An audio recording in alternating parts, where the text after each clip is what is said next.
And good day, and welcome to our Life Emotion podcast, season one, Awakening. This is already the third episode, visualization. And together with me today, I'm having Nikki, Tatiana, and Grace. I would like to invite, first of all, our panelists and speakers to introduce themselves, starting maybe with Tatiana. Thank you, Dardo. Great to be with you guys today. It was great to meet you as well with Dardo, of course, who invited us here. Yes, my name is Tatiana, for those of you who don't know me. I write a lot about leadership on LinkedIn, and I'm an executive coach and strategy consultant. My main focus is transition, leadership in transition, and I'm really happy to be here with you today and talk about the topic of visualization. So maybe, Grace, would you like to go next? Thank you, Tatiana. Sure, I can go next. Grace, thank you. Sorry, jumping in right here. I'm Grace. I am senior counsel, a global mobility expert, and I also am a leadership and well-being coach, both in terms of personal leadership, but organizational as well, and well-being within those forums. So I love to talk about being versus doing. Good one. Thank you so much, Grace. Be very welcome. Nikki. So the topic is visualization. So who might I be to talk about it? When I was 25, I lived 3 years in Buddhist meditation center. I was never a monk, even though my hair might look like that. But that's where I learned to use visualization for the first time. And I used a lot for working with energies, let's say more spiritual aspect. And then when I became a father and started a new career, when I was 33 years old, I started using a lot for performance, for changing behavior patterns. And now for past 5.5 years, I use it with my clients in neuroscience-based way, whether it's working with traumas, resolving triggers, learning to connect deep motivational states with actions and goals. And I would even claim that we are all using visualization every single day, except maybe 3% of the population. And I want to share from that 17 years of experience of how we can use it in our daily life. And I'm very along the same line as Grace, which is first focused on being, and from there the right actions can arise. Thank you so much, Nikki. And now that you all have introduced yourselves, I will take the liberty to say that I have visualized this session pretty much all over the weekend, imagining how the three of you would come together. And it's like brilliant to see it live. For those that already connected with the previous session or episode, they know that me and Nikki have been connected for quite a long time.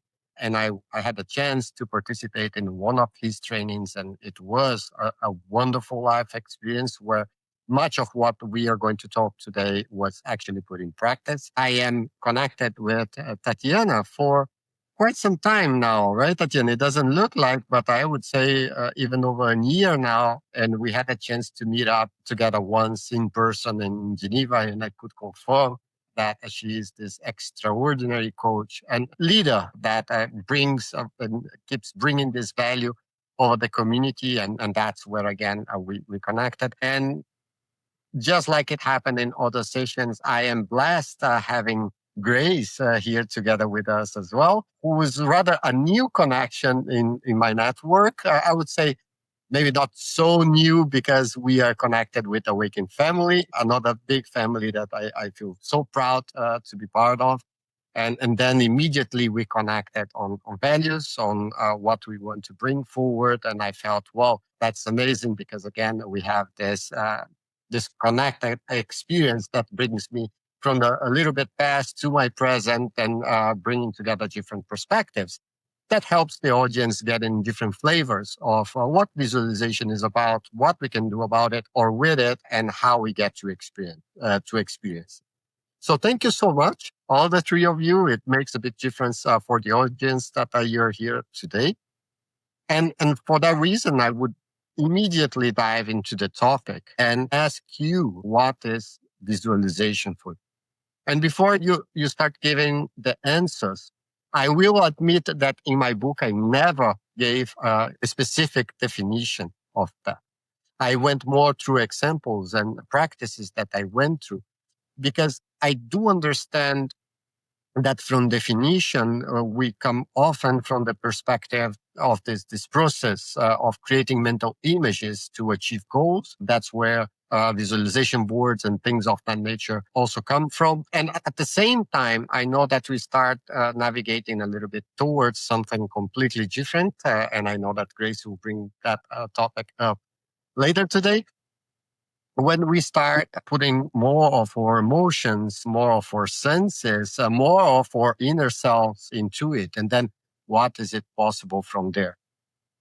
I would maybe start with Tatiana this time and ask you, Tatiana, what is a visualization for you and how have you been using it in your life? Thank you for the question, Darley. And I will be very curious to listen to multiple perspectives here. It would start with basically just a regular definition, right? And just by saying something like, for me, it's a mental rehearsal. But as you said, one thing is just like giving a generic definition. Another thing is really how do you live through that and what do you do with it? And to me, first of all, being a leader myself and working in Fortune 500 organizations and then coaching other leaders who are now working mainly in Fortune 500, the corporate organizations, but also in startups. It's very interesting to see that this idea of mental rehearsal can mean very different things to very different people. And what I witnessed many times is that you'll ask a person a question like, so do you use visualization daily work as a leader? Many leaders would say like, well, what is that about? This kind of weird. I close my eyes, like I don't see anything. It's black. So what happens both to visualize when it's black? It's like visualize blackness. It's nothing. And that's when I understood that it's really this idea that when you try to find a way to visualize, it can actually mean different things, different people. So what to me might mean that I see some images and I really imagine those images in my head and I'm closing my eyes and I can really like describe all the details from what I see. For some other person, it can be nothing in this sense, right? So for them, it's more important to say what me visualization is like really imagining what other people will say to me and what I will respond to them. We kind of on a voice, I will say that.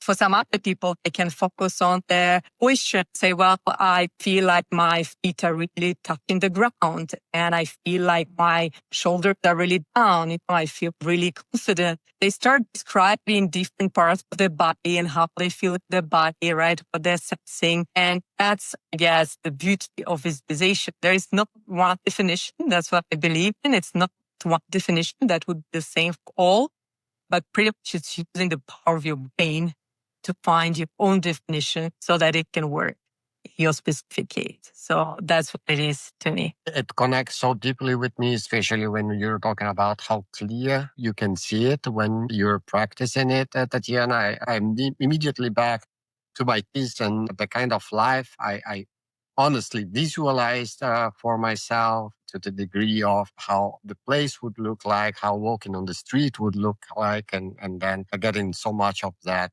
turning out to be true or my experienced reality. So thank you very much for sharing your definition. Nikki, what would be yours?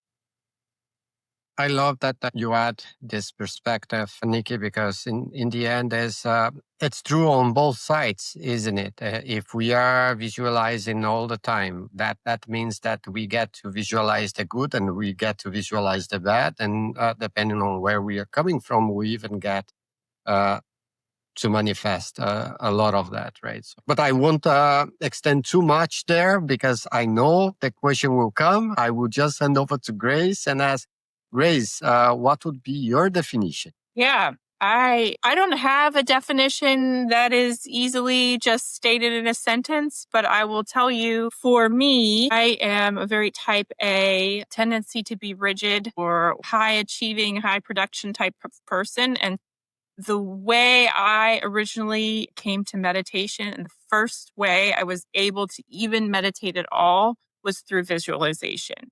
My brain needed something to latch on to. Just kissing the thoughts away and letting them go was too hard for my brain. But when I could be in a controlled visualization whether it's visualizing those body parts and doing like a body scan type thing, which is one of the basic ones a lot of people start out with meditation.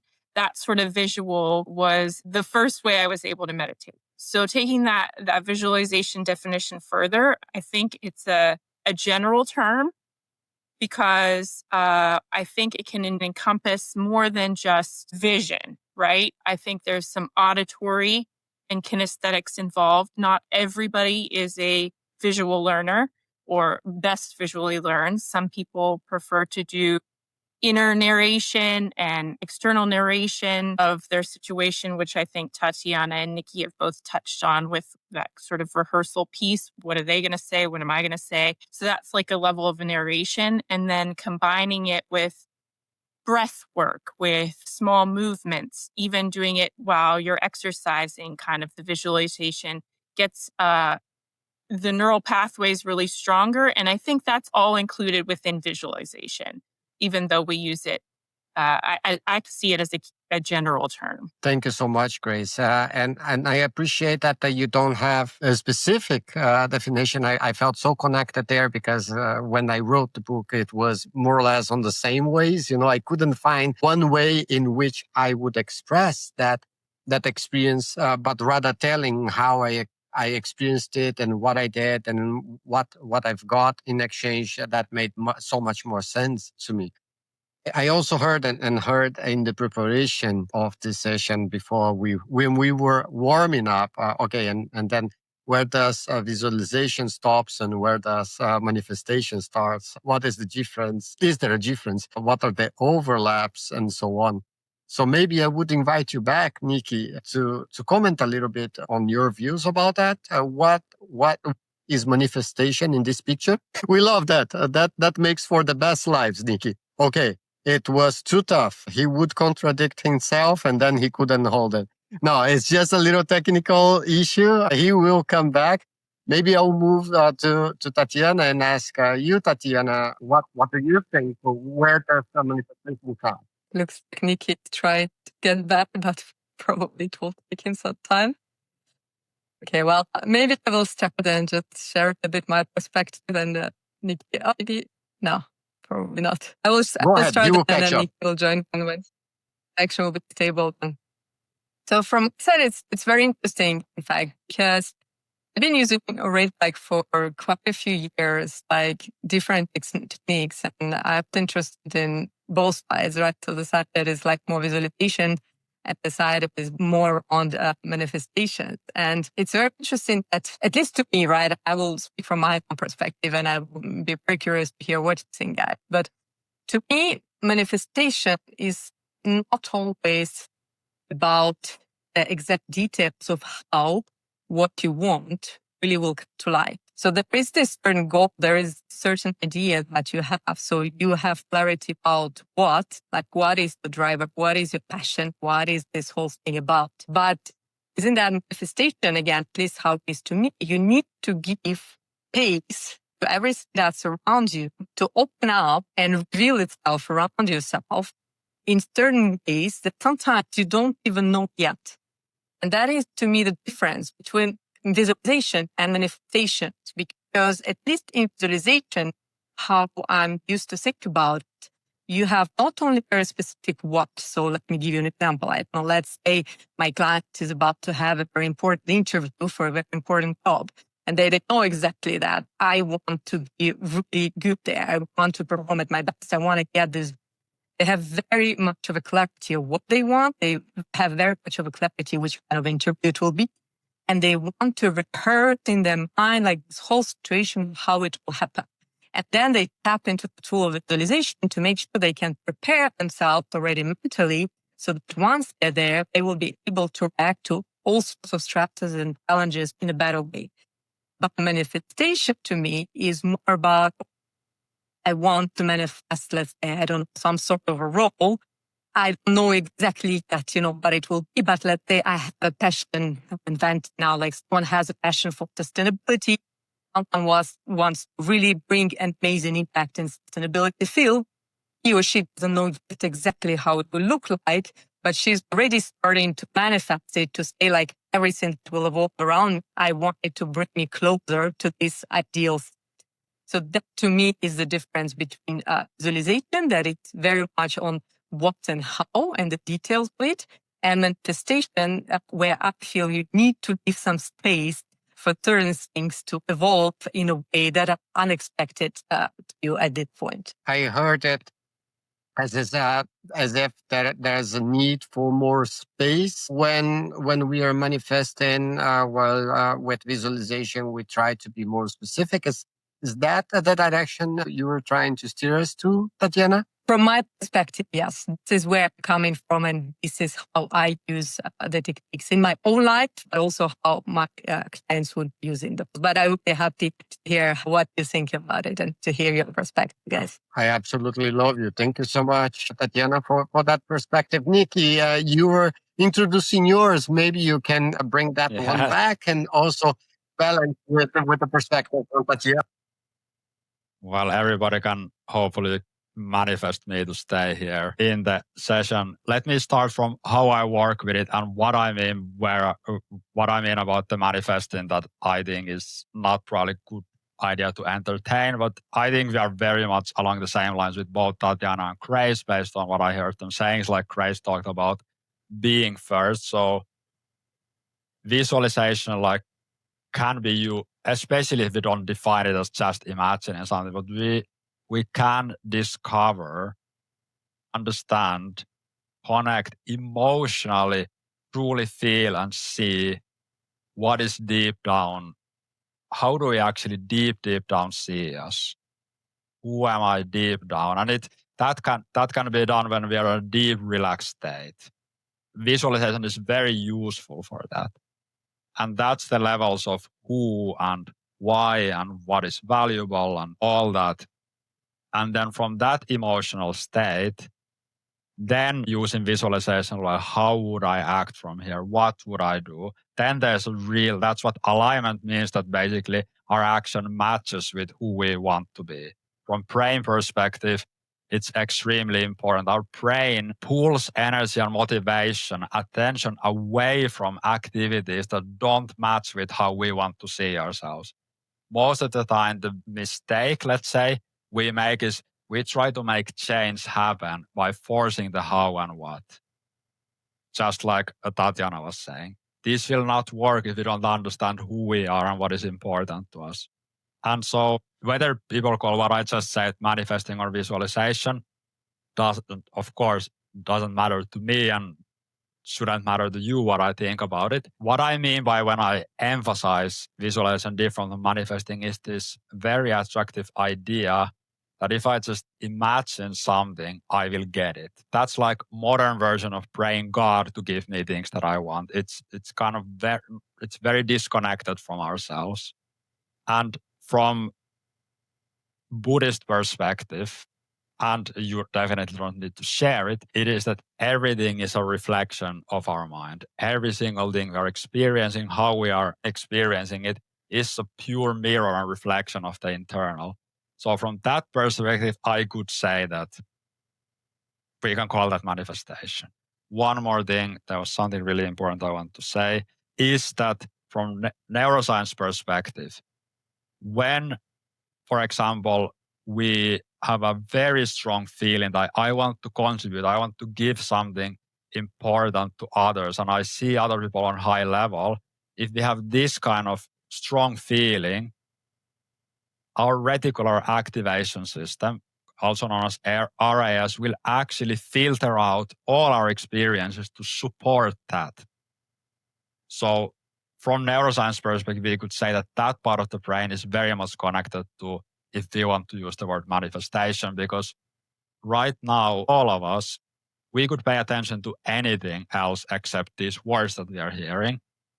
However, the words that you who are listening or watching, you are hearing the words in the context of what is important to you. And if I'm saying something that is not important to you, your brain will filter it out. And this is how this is true all the time.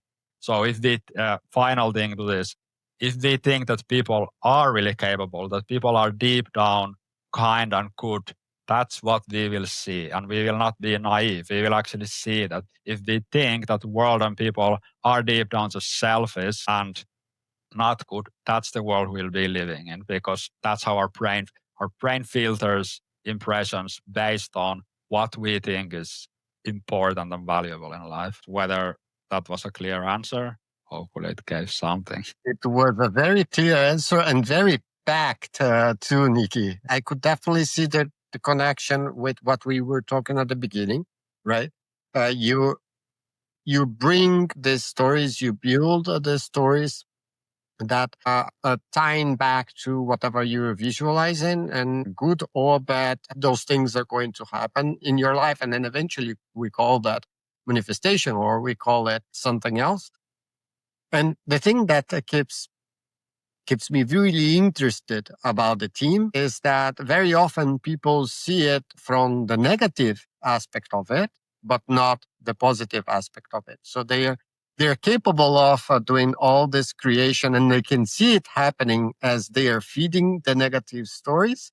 And yet they doubt that you can switch it and use it for creating a better story, a useful story, one that is more connected with the inner self. I won't extend too much because I want to hear from Grace as well. Grace, what would you like to comment, and how do you see visualization, manifestation playing a role, and their overlaps? Yes, thanks. For me, it's semantics. I'm not a brain scientist. I would love to be, but I think they're both valuable. And what I will say is, when you imagine certain outcomes, or you imagine certain goals or things you want to achieve, or ways of being, qualities you want to have, and you do that on a repeated basis, whether you call it visualization or manifestation, your brain picks up and perceives your environment and your reality differently. So I've experienced this in my own life, where you see, it feels like all these opportunities are coming to me, that, it feels like suddenly they're there. But what I really think is happening is that they were always there, but I'm attuning my brain by imagining specific outcomes, manifesting them, visualizing them, whatever you want to say. And then you're perceiving, like Nikki was saying, your environment to find that what you have put in your brain that it is. So I think that's the power of it. And I'll stop there. There's so much more to say. I absolutely love it. And there is something coming up in every session that is enriching me and really energizing. That we do use words as in same ways or slightly different ways, or even in very different ways.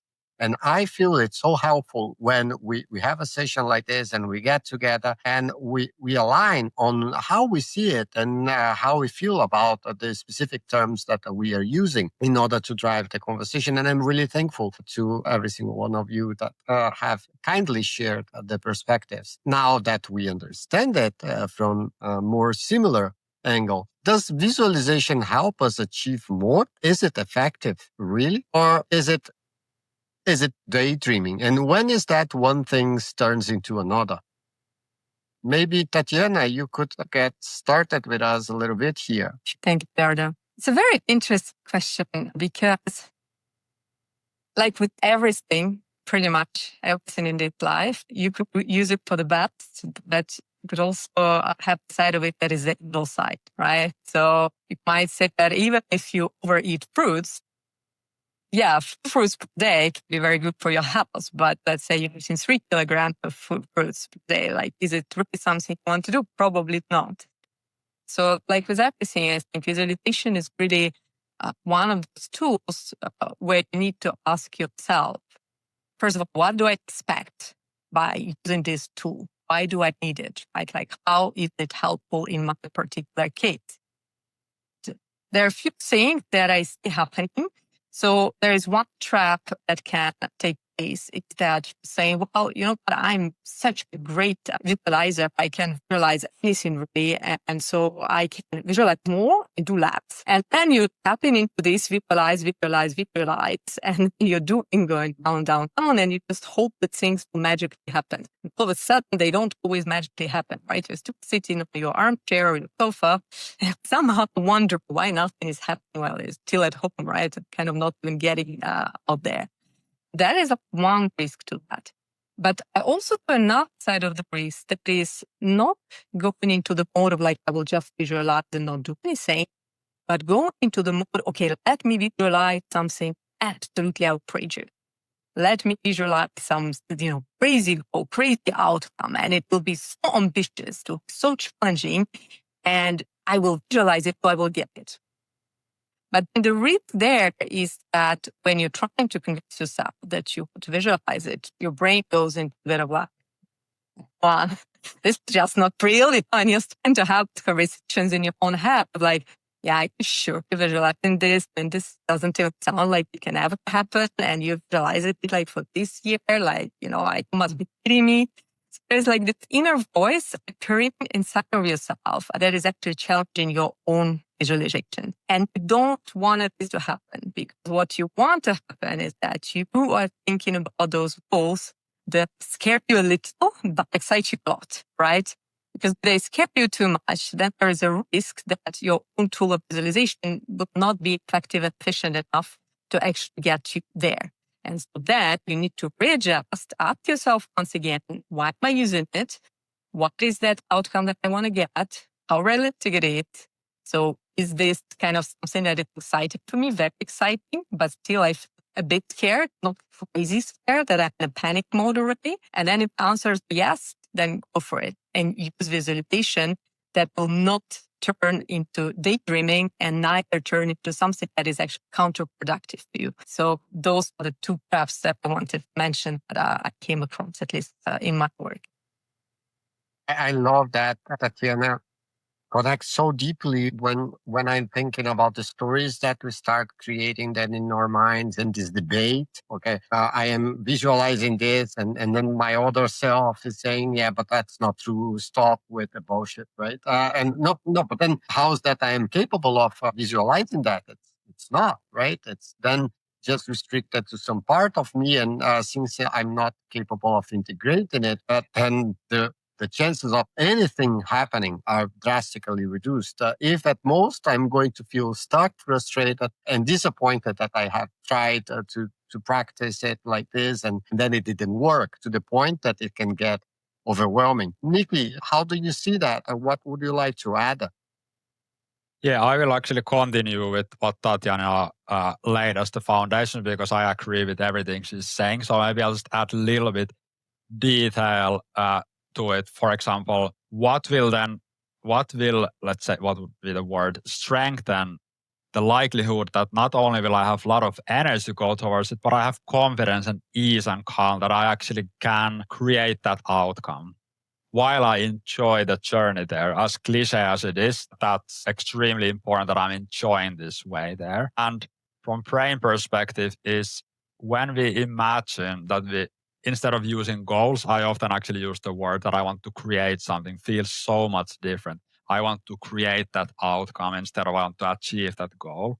It's a lot more empowering, a lot more including the journey. But before making any movement towards action is to truly know on emotional level, why is this important to me, and feel it. I want to move towards there. Whatever, I want to have this impact on others. I want to show to myself I can do this, because visualization without strong positive emotions and sense of challenge, as Tatiana was saying, is not, it's going to be just forced willpower, which is very unsustainable. So when we have that emotional connection to where we want to go, that can create frustration because I'm here and that's there. And that's why comes the other part of the visualization, which is how might I move towards it during this week? What could I do in the next 72 hours? And this connects two parts of the brain, the emotion, the motivation, the limbic brain, and the frontal lobe, which imagines new behaviors and goals. and now they become connected. So now my new behavior has been connected to positive emotions. And I'll add some perspective to doubts that maybe Tatiana touched on a bit. And I agree with her that if we allow doubts to come in, we will get stuck. And my suggestion is with doubts is to always turn them into questions. If it's, Nikki, you cannot lead a retreat. Okay, well, let's have a look. Let's turn that into question. Nikki, can you lead a retreat? What are the, why can I lead a retreat and why not? Because often our doubts are not trying to sabotage us. They're actually pointing out something really useful. Often our doubts are pointing at a question that we haven't answered. Let's say when we start, for example, at the beginning of being a coach, we might have a doubt that says, well, you cannot coach anyone. Okay, let's have a look at it.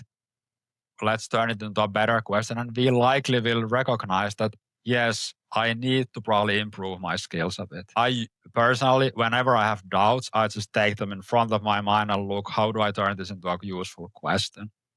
So that's hopefully that built on a bit on what Tatiana was saying. It built beautifully, Nikki. And I was thinking one of the reframes that I've got over the last not too many years, recent years, was thinking what would be the useful questions in that sense? Because 10 years ago, I know that my brain was often turning into yes, no questions. So to your example, can I coach somebody? And that limits the answers and limits whatever you can do or I can do. That's how I felt. And the moment I learned to ask a better question, how can I coach? So what are the steps that I need to feel? That not only helped me building towards that, but it helped me building my visualization.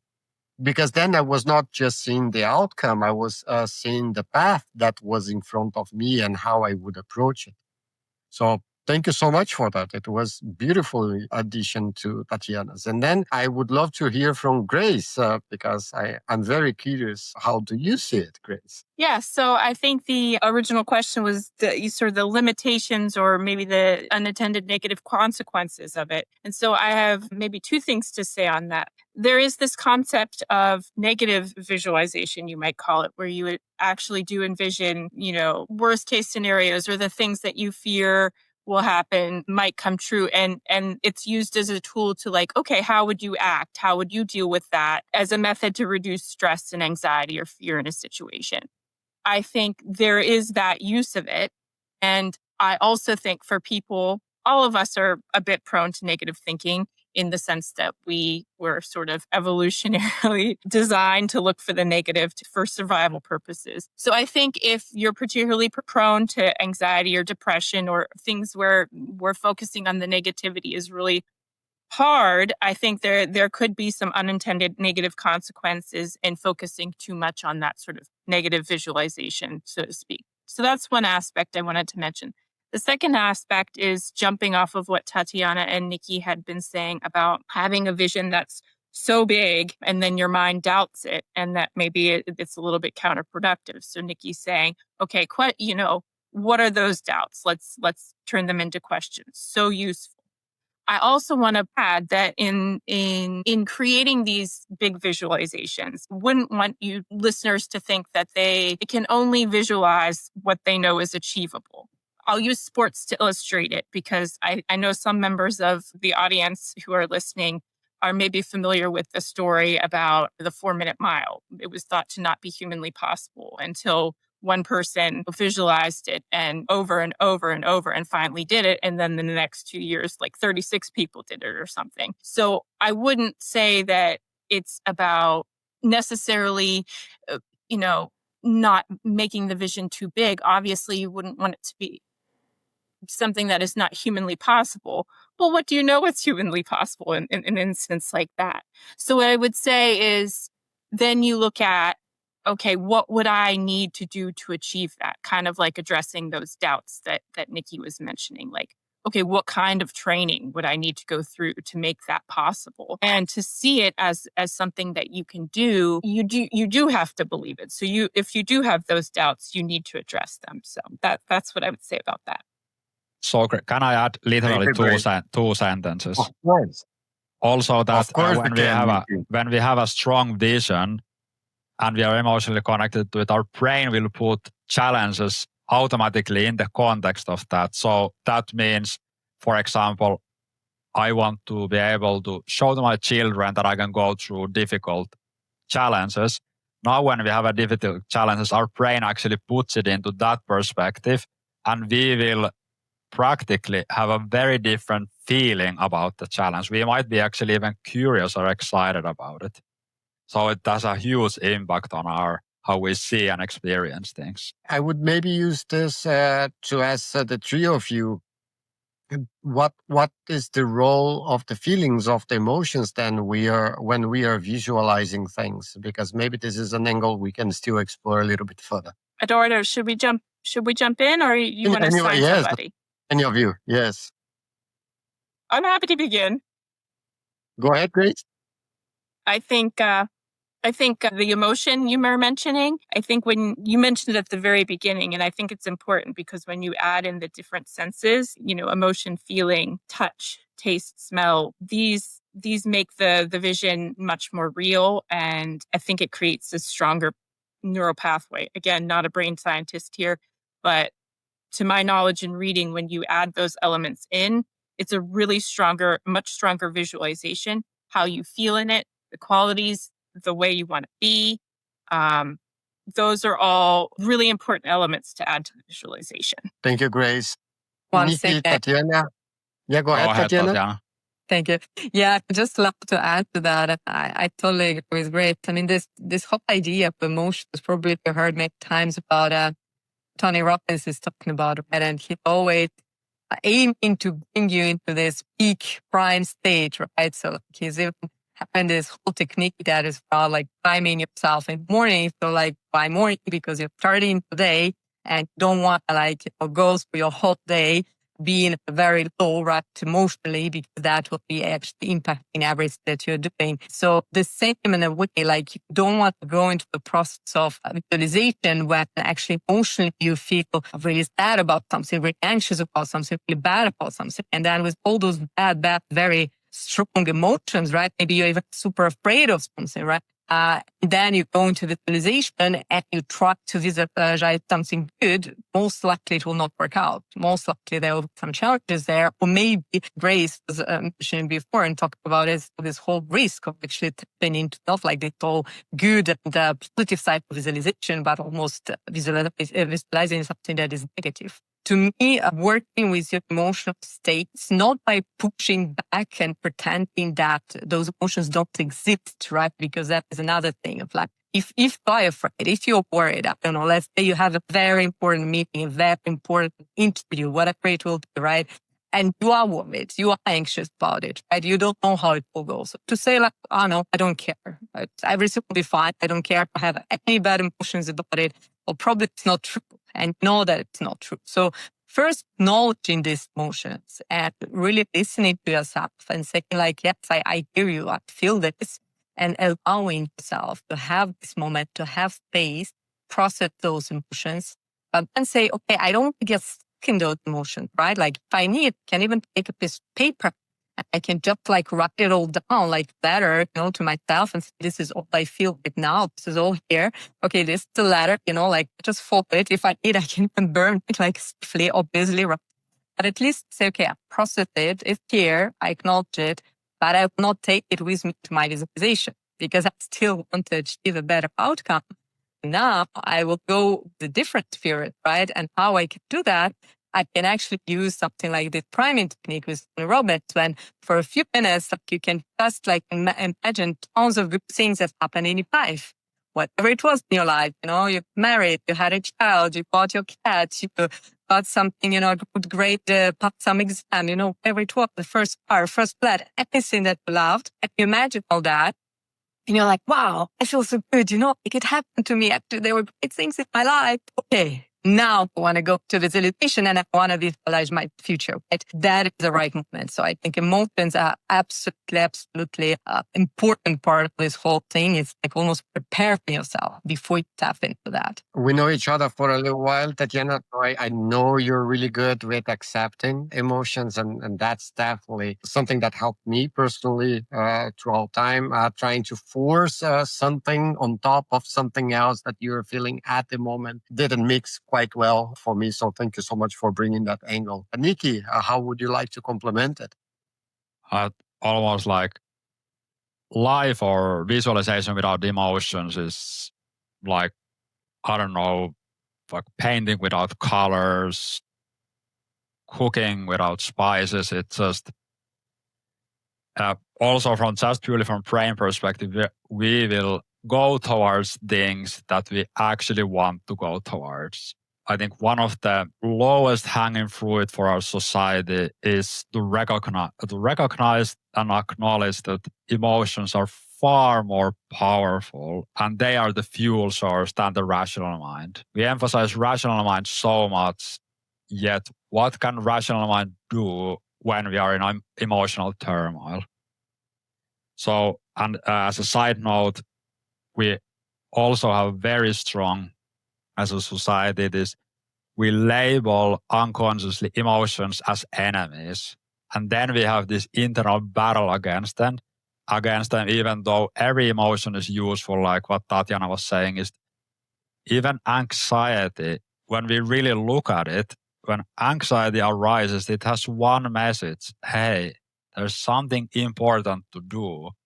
Like, let's try to see what it is and move towards it. Anxiety is just, soon as we start moving towards what is important, anxiety disappears. And you might have heard about this study where this woman who was a neuroscientist had a brain damage or a disconnection between especially the emotional part of the brain and decision making. And she would take 4 hours to decide whether to drink coffee or tea. Why? Because every decision we make is to aim at the best possible emotional state. Even if we are, whatever we are doing, if smoking cigarettes, I will use rough example. Even when people cut themselves, they are trying to get to some positive emotional state. And so we are driven by emotions, and then we can see how consciously we can do it, because curiosity, aliveness, joy, love, courage, they are emotional states. And if our vision and actions come from there, like what Grace was mentioning about in the beginning, being first, and what Tatiana was mentioning is to give things space, is exactly this, that we don't work in a way that we think in modern society, which is by just, I will not be distracted, I will feel willpower, use my focus, then I will get these things done, then I will have this, then I will be in peace. It works the other way around, that we actually connect with these emotional states and go from there. So long answer, but I really wish we'd be a lot wiser with emotions as society. And let's build towards that. And Nikki, Grace, Tatiana, as we are walking towards the wrap up part of the session, I would like you to give then a little something back to the audience. What is this one little step? What is one little change that anyone listening to us could implement in their lives today that would make visualization a little bit better, a little bit more effective for them? Maybe if I could invite Grace to start answering that to us. Grace, would that be okay? Sure. Well, like I said from the beginning, I think the being versus the doing, it's obviously both. I think there's a strong preference in the world for doing. So I think people really have to consciously choose who they are being and what qualities they want to cultivate and make that part of their visualization. So that when you're doing it however you do it, if you can just add a little bit more being. We talk a lot about vision boards, and those are wonderful. And I wonder if we could create being boards of images that would evoke qualities that we might want to have. Or, yeah, so just food for thought on that. That's a movement I'm glad to join. A being board sounds just amazing. You should brand it and let's start with it. I love it. Love it, Grace. Thank you so much. Maybe I would move now into Tatiana and ask you, Tatiana, what is a little step, a little tip, a little hint you could give to the audience that could help them in their journeys? So from my side, I would really say, guys, get back to yourself first, because what I hear very often is people, they give up on any very effective and efficient tools because they say, well, but I don't see pictures, or I can't sit and meditate like for 3 minutes. It doesn't work. I can't sit for this, for that. So they're trying to find certain things because they've heard one version of how it should be. And then based on that version, they believe that this is the only version, and therefore they can't be successful and can't use this tool, right? So I would really challenge our audience to say, well, let me actually go back to myself. Who am I? What I prefer? And what resonates more with me? So if I close my eyes, can I actually think and visualize those details about that important meeting? Whatever it is important in your life, right? Can I visualize the details? Can I see those details? Which kind of things come to my mind? Colors, textures, certain elements. Or maybe I'm more thinking about which kind of voices will appear when I will step into the room. What will people say? What I will respond? How I will do that. Maybe I'm rather imagining, like, okay, how the chair will be, which kind of plastic or leather feel it will have, like which kind of shoes will be on my feet. Just start like kind of learning and observing it yourself, who you are. Through that, you will be able to leverage such a tool as visualization in this case to your own benefits, because you will fine tune it to your own self. And that to me, it's really the magic of every tool, not trying to take someone else's clothes and just like trying to fit in. And then, oh my God, I'm like too fat, I can't fit in. No, you don't do that. You're really trying to figure out, okay, like how does my clothes look like? Right? Like, and you go to a shop or you go to a tailor and you find something that actually fits you perfectly well. And no one than yourself can actually do that. So I would just invite you to try this, and if you ever need any help in that, I'm sure any of us would be happy to get you through this journey of exploration. Thank you, Tatiana. There are two things that are really come to my mind right now. First, we hear more and more the importance of details, right? Details matter. You have to be able to see the big picture, but at the same time, zoom in and make things real. And that works on the physical, tangible world. This works in our minds as well. And the invitation for us all to have our own visualizations and not be visualizing on behalf of somebody else, not trying to live somebody else's dreams, somebody else's ideals, and so on. So thank you so much for that. It was really insightful. Nikki, what would you like to offer as a suggested step, a hint, a tip, whatever you can offer?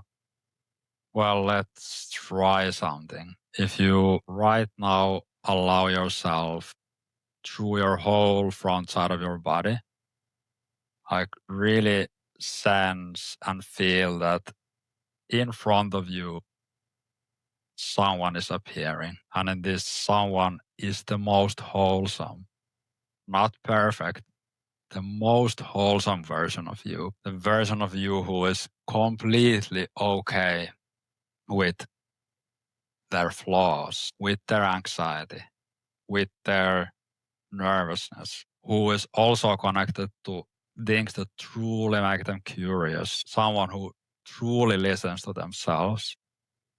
You can imagine this most wholesome version of you right now in front of you. Kind of look into their eyes, their facial expression. How are their shoulders? The most wholesome, grounded version of you right now in front of you. How are they breathing? How are they standing? What's going on inside them? And if you truly right now would be connected to that you, what can you sense? What would that you? I love your offering. Nikki. I saw in front of me kindness, and it was really touching. Thank you so much for driving us through the experience. Thank you.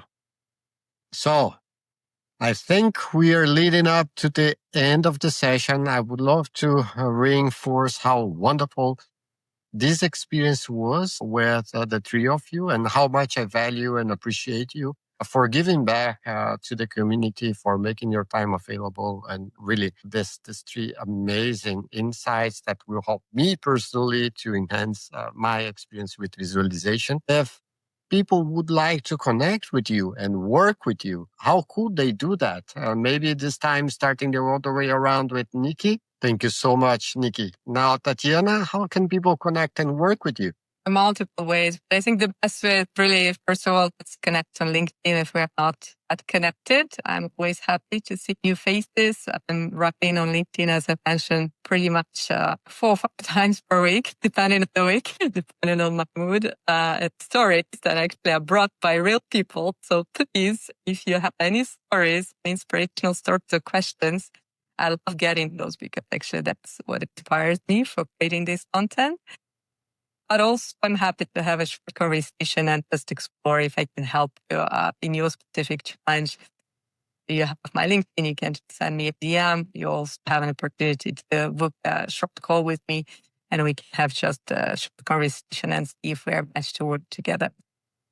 So I think it's the best, because we're also different here, for instance, and we're all amazing people, like I mostly can say that, including myself. Everyone of you is also like very beautiful, amazing human beings. So it's always important to find a match. So, and you find a match, like all sorts of beauty can happen, and it's really wonderful. So feel free to send me a DM. I'll be happy to get to you. Thank you so much, Tatiana. Grace, how can people connect and work with you? It's the same from the others. Please feel free to reach out on LinkedIn. I'll get your message, and we'll take it from there, depending on what your needs or what you're looking for are. And I would be remiss as a leadership and well-being coach not to mention the powerful nature of visualization for teams and organizations when they have a shared vision on a project, or a leader has a clear vision for their future. So I just want to mention that, and thank you for